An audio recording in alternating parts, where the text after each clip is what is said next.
Nabudol na naman tayo mga besh.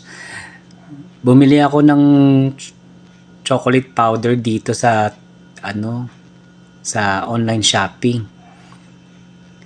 Ito, ayan, ina-unbox natin. Ayan, reveal po na natin. Yan, akala ko dark chocolate pero sinabi pure cocoa. Well, bakit ako bumili ng cocoa? Dahil kasi nakakatulong daw kasi to yung flavanols ng dark chocolate ay nakakatulong pa sa rejuvenating ng stem cell. So, kaya bumili ako. Nabudol ako. Yan, titikpan natin. So, susubukan natin tong pure cocoa powder. Dark naman siya nung tinimpla natin. Sige. Subukan natin. Ayan, medyo mainit.